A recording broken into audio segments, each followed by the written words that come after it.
Well, hello everybody. Today is another My Mind, Body, and Soul Modern Ecclesia moment. And hopefully everybody's having a good day today. It's getting chillier and chillier here up in Madison, Wisconsin.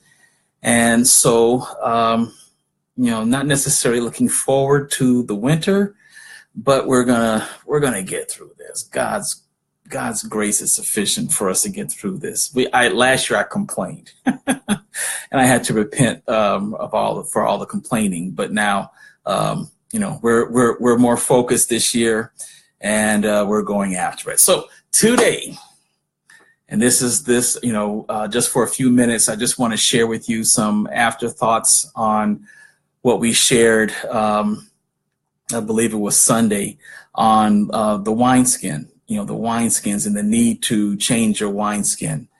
And there's also, I sensed it's not a prophetic word, but I just sensed, at least in my perception, I believe the Lord was sharing with me something that was more of a revelation, more of a word of knowledge, okay, not so much a prophecy, but a word of knowledge. And a word also can be a word of wisdom for some.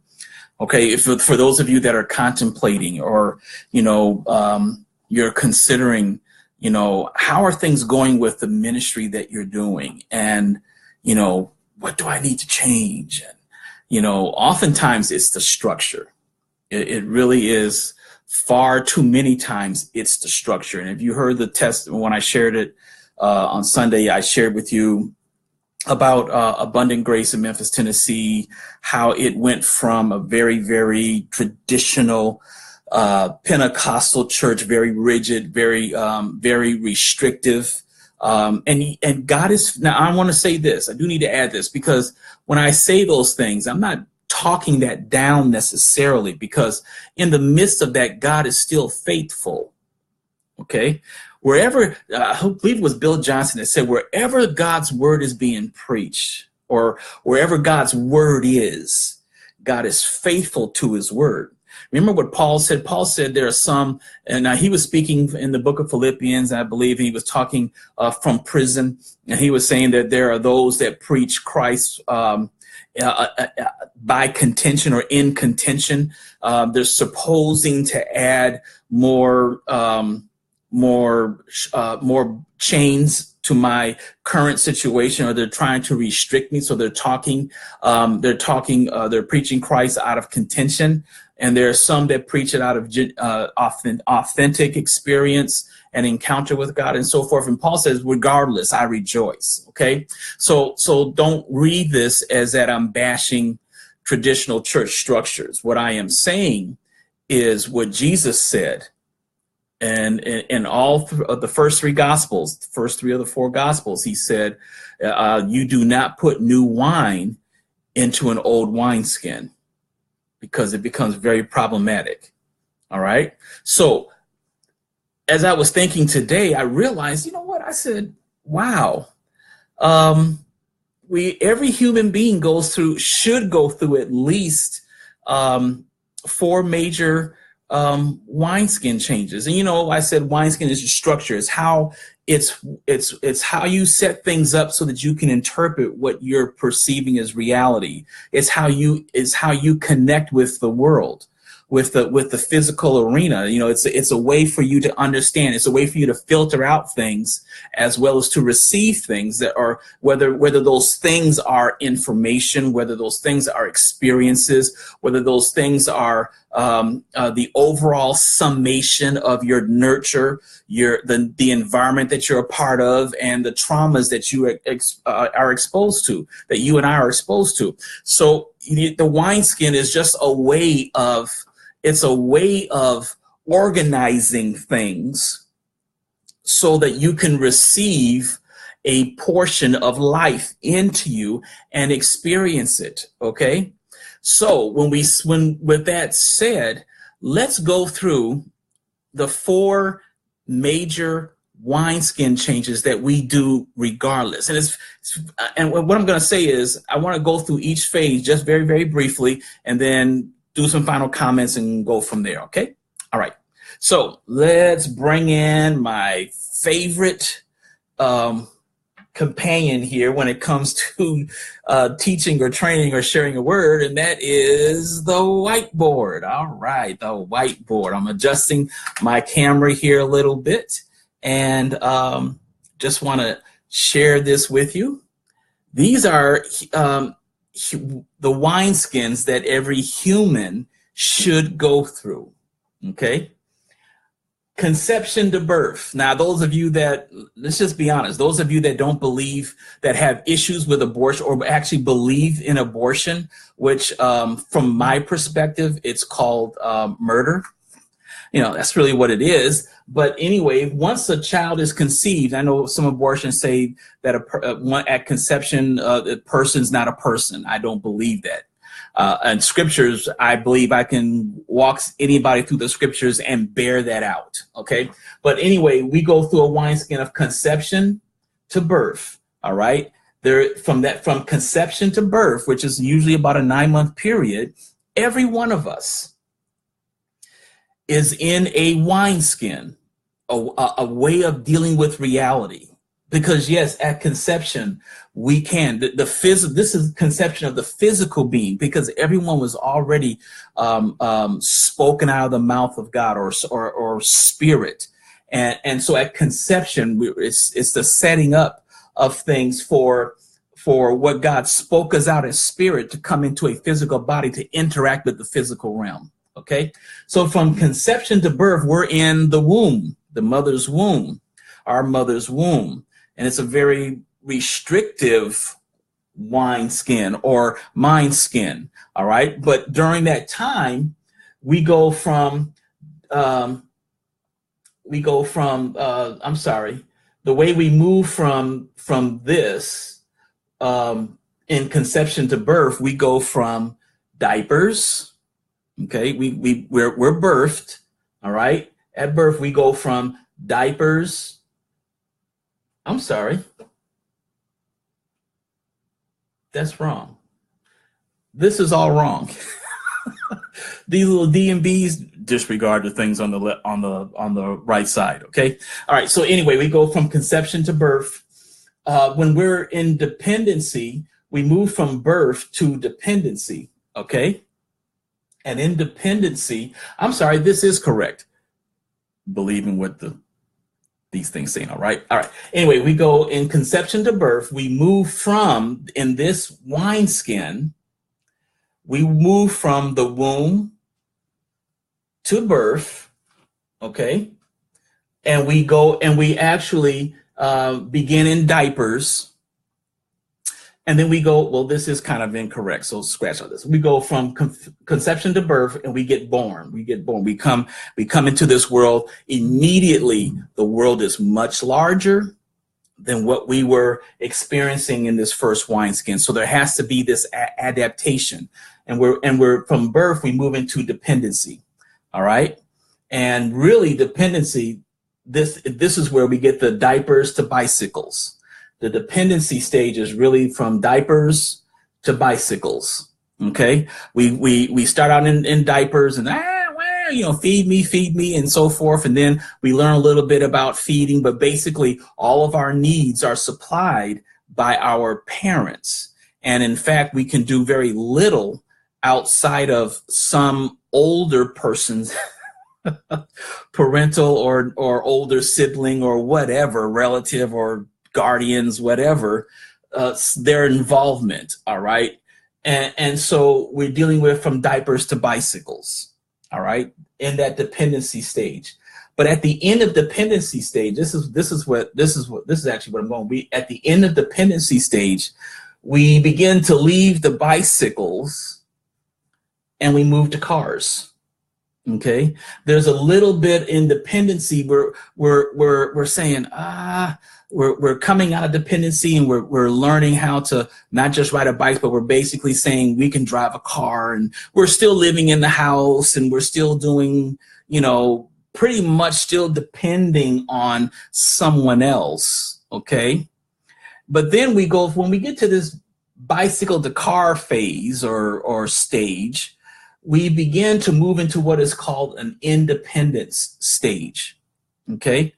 And during that independence, we get jobs, and we're able to, buy our own clothes. We're able to oftentimes buy our own food. Sometimes somewhere in this independent stage, this independent stage can go, into the 20s, somewhere in the 20s. Sometimes, sadly to say, sometimes people go through this much longer, and they're into their 30s and 40s.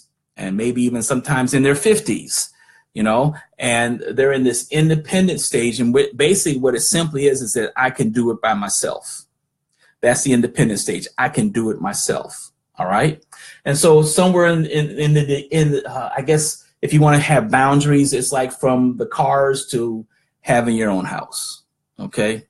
So that's the independent stage spectrum. Okay. The dependency spectrum is really from diapers to bicycles to all the way to bicycle to cars, which moves into the independent stage. Okay, from the independent stage, when we've got the house and we're doing things, what should take place is that we should be moving more into the interdependent stage, where I can still do it by myself, but I've come to this revelation.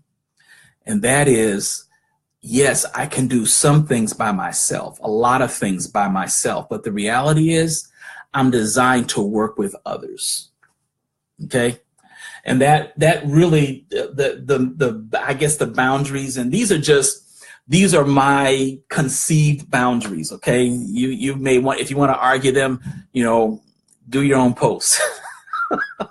But anyway, the independent stage is marked from having your house or houses to legacy, to leaving a legacy. Okay.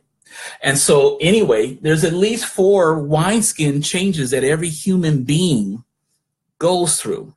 So let me scenario some things for you. What happens if you stayed in the dependency stage when you should be in the independent stage? What do you think would happen? Well, you would still be dependent upon someone else to provide shelter, basic things like shelter and food. I'm not poking at anybody, but ladies, if you date somebody and they're still staying in their parents' home, I would say 95, maybe 98% of the time, you need to run. You need to run, okay? Because they're still in this dependency stage. And they may have all the right words. When I was growing up, they used to say your rap is strong, but your words are wrong if you in this stage. I know I'm laughing because I'm finding humor in this journey here. Okay. But anyway, if you are an adult and you're still in the dependency stage, it's defined by you feel the need, or rather you feel that you can't do it yourself. And therefore you must have someone else to provide basic things, foundational things. Okay. When you move into the independent stage and you've been in it for, decade and a half, 2 decades, something should suggest to you that you need to move out of there, because if you stay in this stage, what you do, you learn skills. You can do it, this, that, and the other. You're skillful, you got talent, so forth and so on. But you have a problem working together, okay, with others. And so because for whether it's trauma of your past that says, people that you trusted in hurt you, that's where we find a lot of people in this stage that should be long out of it. But it's because traumas of the past dictate to them. Listen to what the words I'm using here. Traumas of their past and the way they interpret reality. Okay, the wineskin traumas hit those old wineskins, all right? that they're stuck in, and they begin to interpret new things with old tools. And it causes problems because it's actually like fulfilling what do you call it? Self-fulfilled prophecy or self-sabotage, where you, as good as you are, as skilled as you are, you know you need others, but because of traumas, of past traumas that have yet to be healed. All right.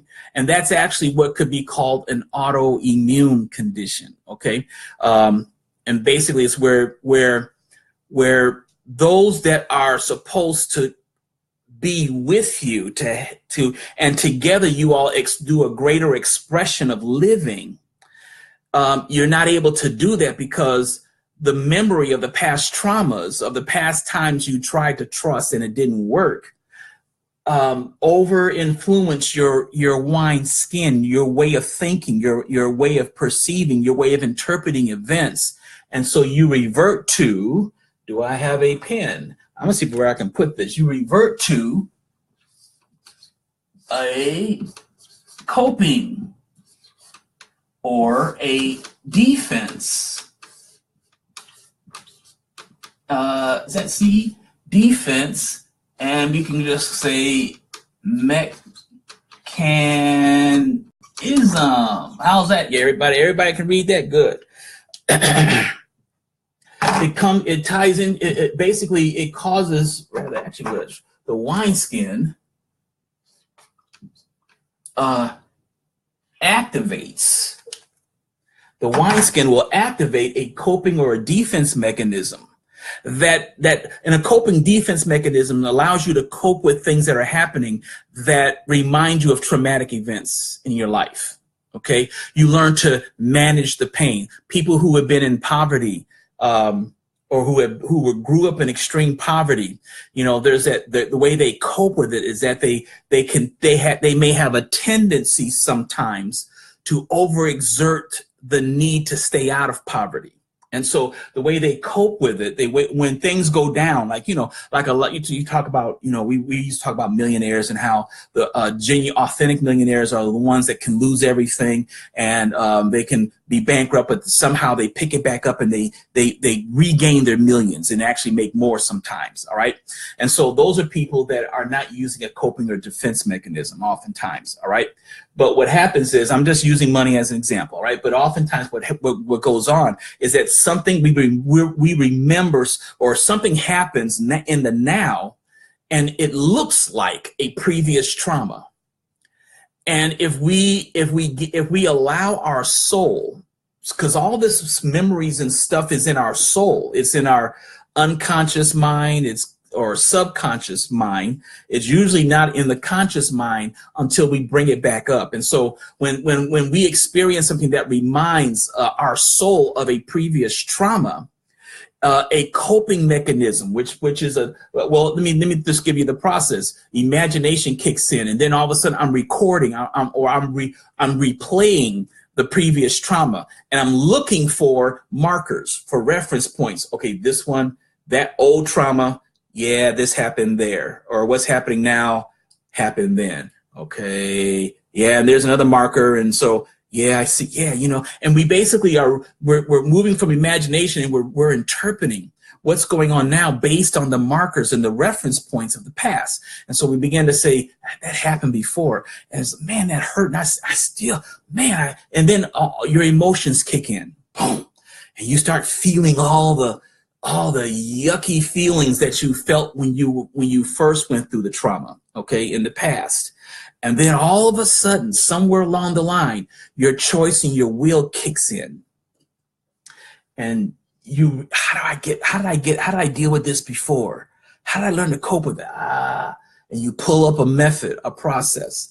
The problem oftentimes is that what you're currently experiencing may not be the trauma of your past,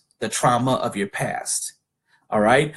One very wise minister of God said this many years ago. He said, wealth is guarded by trouble. If you're willing to press through the trouble, you'll get to the wealth.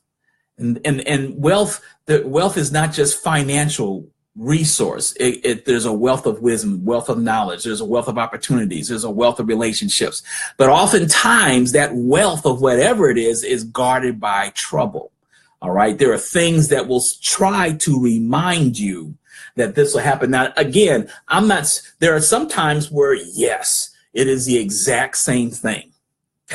You need to run.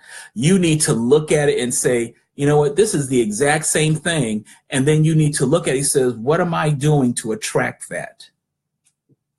What am I doing to attract that? Or am I presenting myself in a way that where people perceive something that I'm not? And so those are things that you need to start looking at, all right? So anyway, a coping or a defense mechanism protects you. It strives to protect you. So this is where you begin to get callous. You begin to get cold, and you begin to clamp down on emotions. You don't want anybody to see your emotions, and so you get hard.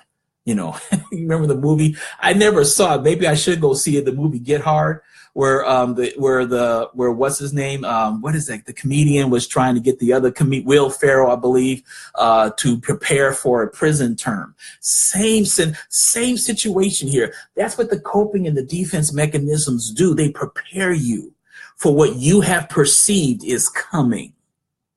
Okay, so if you're in a dependency stage, what's a way to cope? You run to parents. You run to the authority structure. Okay. The perceived authority structure, you run. Okay. Now, if you're in interdependence, what do? Because you are independent, you're the authority structure now. So how do you run to yourself? You do a term that was a trend in the 90s. It's called cocooning. You cocoon yourself. You clam up. Y'all know what that is, right? You get in your shell, where nobody can get in. It's just you. And everybody else around you, after a while, they begin to say, well, this person, you can't reach this person, so I'm just going to move on. All right. And so all of these areas, if you stay in these areas, something goes wrong. If you stay beyond you're supposed to, do you realize if when you're supposed to birth something and you don't pass through that struggle, then you lose oxygen oftentimes to the brain, and it affects how you are able to deal with life. It's called handicap. Okay. And so oftentimes that's why you have the cesarean section, because you can't get through this birthing time normally. Okay. And so what's happening is that, also on this part, we talk about breakthrough and birthing into something new. A lot of times God has to do a cesarean section out of his love for us. Understand something.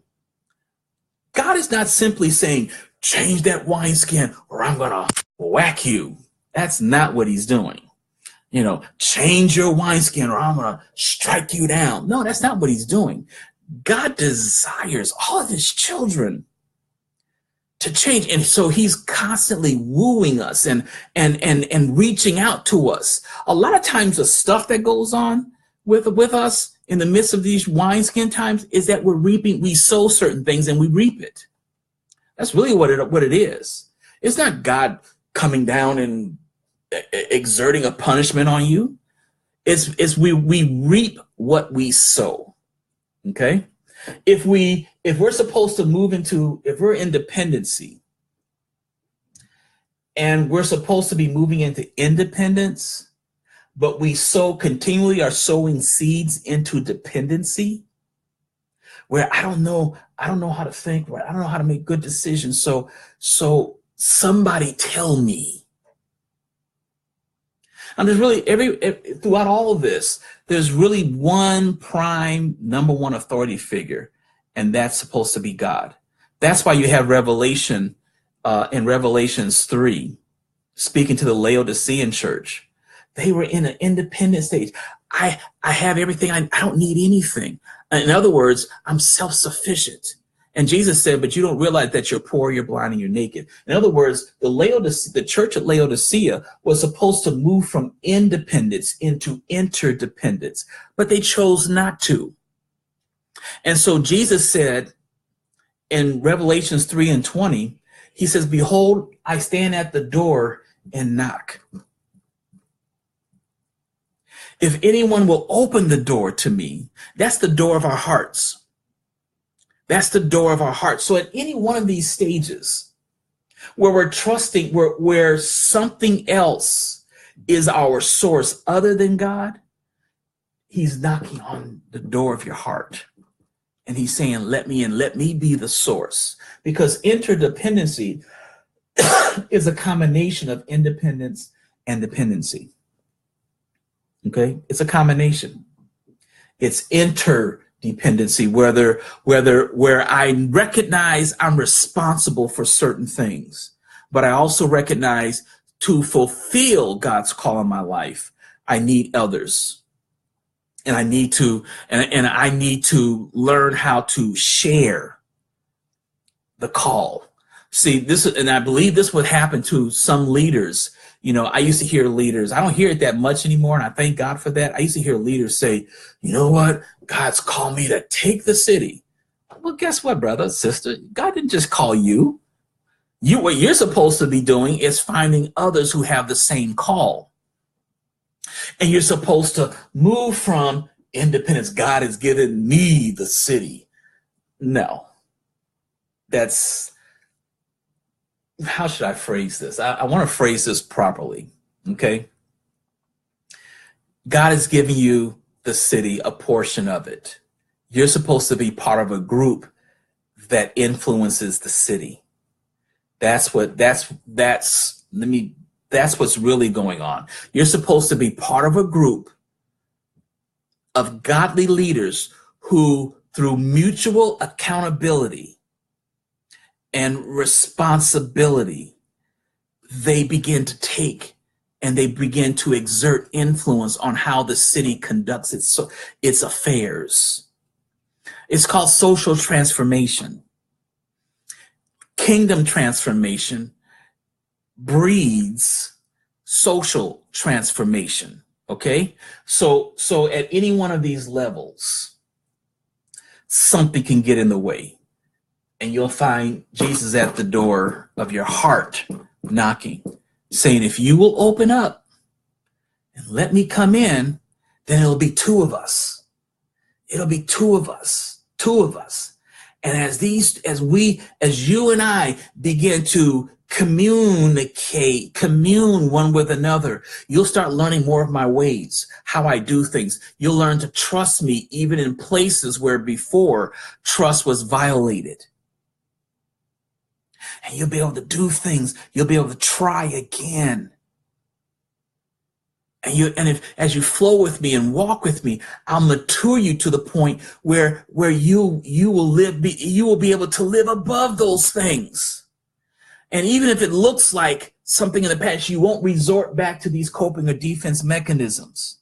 Okay? So here's what I felt that I needed to share with you about these wineskins, is that just as every human being that grows to full maturity and accomplishes their purpose on earth has to go through these four major wineskin changes.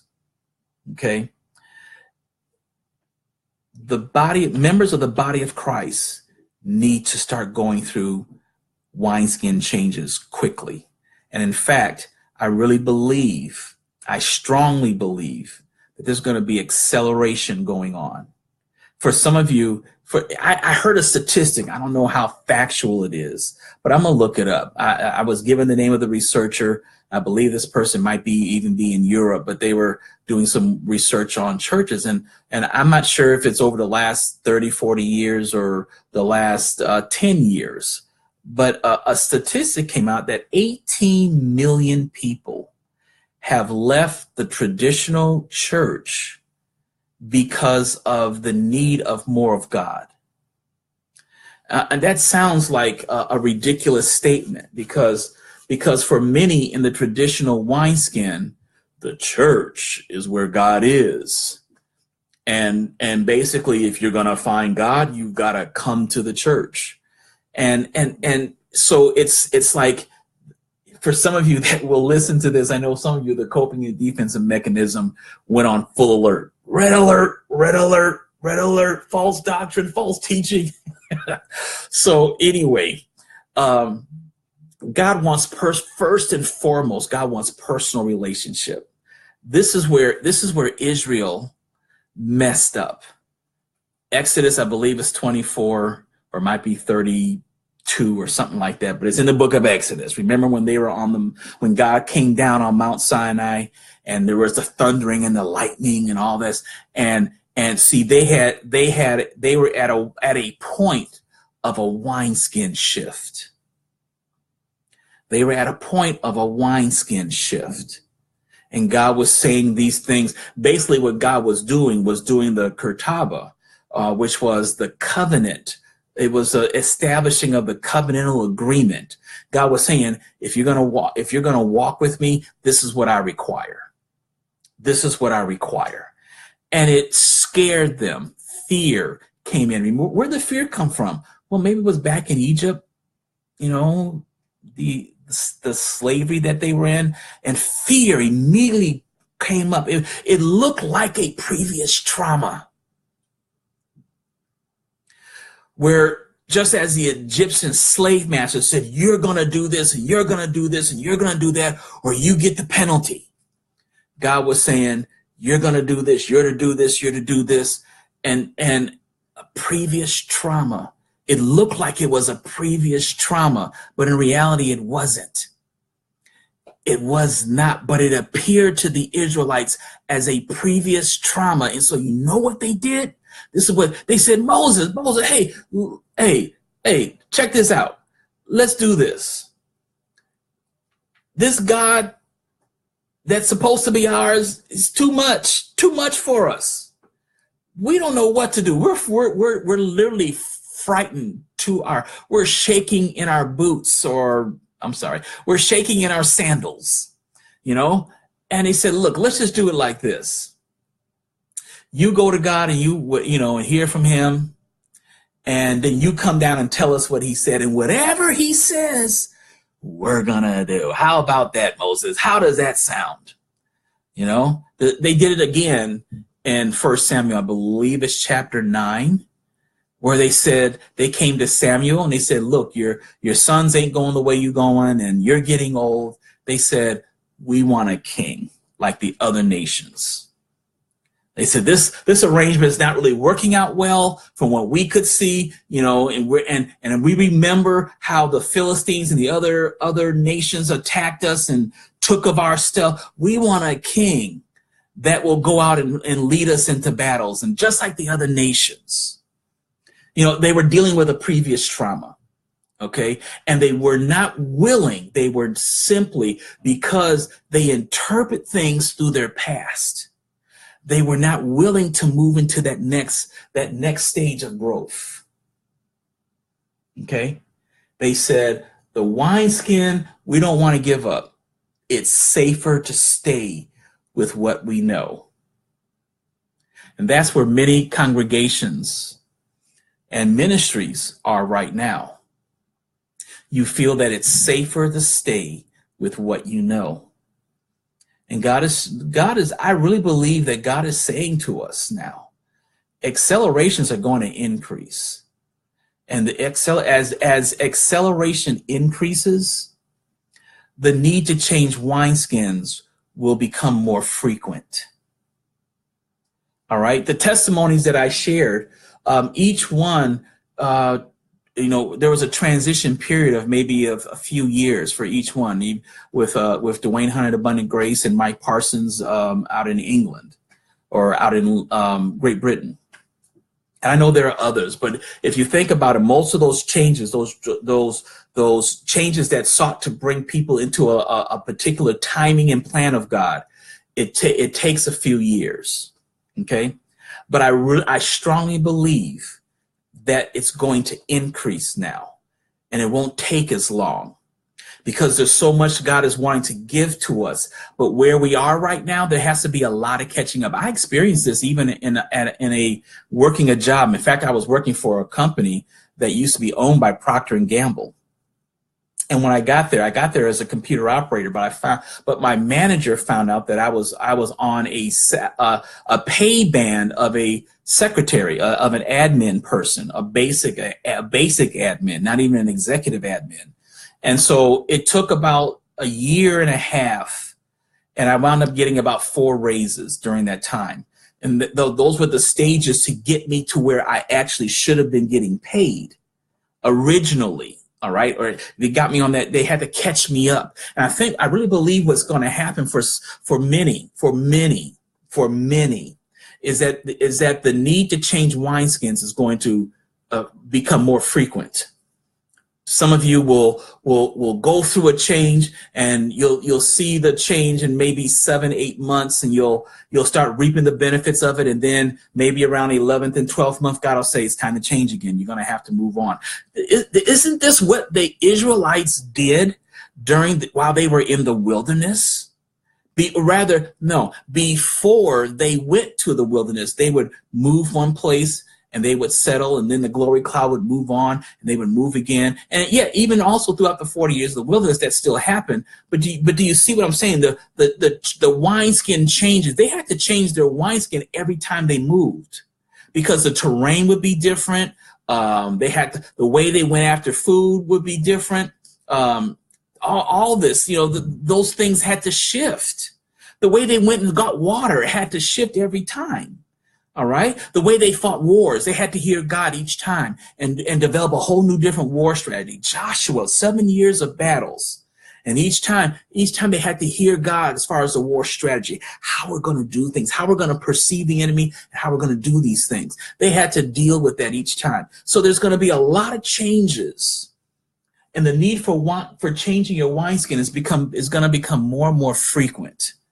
And so my prayer to God for you is that you follow him. It's that you simply follow him. And I'm telling you now what it's going to look like. You're going to be going into places where you think, where you have no idea how to deal with things. You have no idea. Some things will even look like previous negative events in your life. You will be brought into places where there's no way out, so that you can experience God who makes ways out of no ways. I know that sounds very good in a song and in a testimony, but the reality is, ask anybody who's been in a place where there's no way out and ask them how they felt during that time. Not too good, okay? Oftentimes it was a struggle to sing a song, okay? So I used to say, maybe 10, 15 years ago, I used to hear people sing that song. I said, if they only knew what they were talking about. If they only knew. If they only knew. So things, they're going to be rapid changes. Okay. There's going to be more and more transitions. My wife Paul and I, we've been married now, we're going on our 5th year. And every year, we're transitioning into something different. I mean, my God. And I'm beginning to realize, we just been in a 4-year season of transition and of change. And I don't know if it's stopping yet or not, to be honest. I don't know. But we're in it and we're learning to adapt with it. My wife frequently tells me, I'll go to the ends of the earth with you. And see, when you got that, it's like, okay, so you're not there by yourself. You got somebody that's right there with you. That doesn't mean we're going to understand everything that happens, or we're even going to know what to do with everything that happens. This year, we went through some spots we had no idea what to do. But God is changing our wineskin. The fact of the financial opportunity that I shared with many yesterday is a result of one of the wineskin changes I had to go through. And you know what that was? After the last 10 years of making above average income, God brought me to the realization was that's not going to be enough anymore. For what he's called me to do, for what I'm designed to do in this time frame, as far as God's plan for my life, above average income will not be enough. Okay? Above average income for me is not going to be enough. That's a wineskin change, you all. I have to change the way how I perceive money, how I perceive financial resources, how I perceive resources. It's a wine. And it affects a whole lot of my life.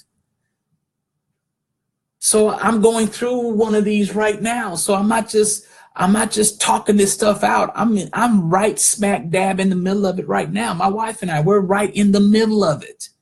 You know, God keeps looking at me and said, you know, but God showed me, challenged me and said, you know, he said, in the midst of all the struggle financially that we were going through, still making above average income, God said, look at the kind of car that you want, that you're gonna need to have a different level of car. And say, I know that was God. You know why? Because back in 2010, I was working a job and I had a small car and I needed it because the job I was working for was like about 30 plus miles away. It was way over 30 miles away each day, going and coming. And I needed a car that was both dependable and had really good gas mileage. All right. And so it got to the point where God began to tell me at the beginning of another year, it says, you don't need this car anymore. And I interpreted it as I need to look for something larger. And God blessed me with a great deal on a car a week before I moved into a whole new role that was only about 10 to 15 minutes away from where I lived. And so it was like, wow, God knows the timing. And so I'm getting that again. I've been getting that again periodically. I need to, where I'm going and how I'm supposed to represent him. I need to represent him in something more than what I currently have. And I need to, so that people can see that, yes, God is faithful and God can do that. And God will do that. But you need to get on God's plan for your life. You need to know what's written in the book of your life. You need to know the book of your destiny. You need to know what's written there for right now, for this time that we're in now. And you need to be moving towards that. And I'm going to tell you, it's going to require, for 99.9% of you all, it's going to require that you change your wineskin. And the enemy, the work of the enemy will be to strive to keep you at whatever level you are. That's less than what God is calling you to. He will do all that he can to keep you at the level that you are, the way of thinking that you currently have. He'll, at certain times, he'll get you to go back to an old coping and a defense mechanism. And again, I'm just telling you, this is what's going on now. This is what's going on now. I encourage you, ascend. Go check out what's written on the book or the scroll, depending on, if you're contemporary language or ancient, old biblical language. Know what's written on your scroll or your book. Psalms 40. I've come, I delight to do your will, O God. It is written of me that I delight to do your will. What is that? And how is that delighting? What am I doing exactly? Know what's written on your scroll. Know what's written on the book of your destiny. And once you know that, allow God to walk you through. Allow the wisdom of God to walk you through the changing of your wineskin, your mind skin, all right, your soul skin, okay? The skin of your soul. Allow God to change it, to transform it into what he wants to be. Because some of your blessings are tied. If you're sitting still here, you got to realize some of your blessings are going to be over here. And if you're here when you should be here, some of your blessings that you want to get at this stage, at this growth stage, you'll never get until you move into this. Do you see what I'm saying? Some of you, you've got to stop being a spiritual baby. Some of you are 20 years saved, 20 years, and you're still on spiritual baby food, and you're still pooping in your diapers, and you need somebody to help you clean up. When you get to independence, you clean your own self. You get before God. You take full advantage of the finished work of Jesus Christ and his shed blood. You learn to go to the heavenly courts and get things dealt with, break legal rights, get stuff forgiven, experience the justice of God, where you get separated from those behaviors, from those baby behaviors, and you move into the ability to say, yes, Lord, I will obey. In regards as to whoever else doesn't want to follow you in this or believe I'm being crazy, I'm going to believe you anyway. That's this stage right here. But then once you get there, there will come a time where you're going to have to say, you know what? I need others. I need others. And I've got to learn to shake off this independent thing, and I've got to move into interdependence, where I'm willing to give up control. And I'm willing to give up the things that I feel I need to hold on to and micromanage. And I need to embrace the whole thing of working together with one accord. So that's what's going on right now, right? So I just want to say all of that and give you that word. And I just challenge you, and I pray that you take heed and that you walk in his ways and keep his charge, so that you can have a place among those that are standing in the heavenly realms. All right? God bless you.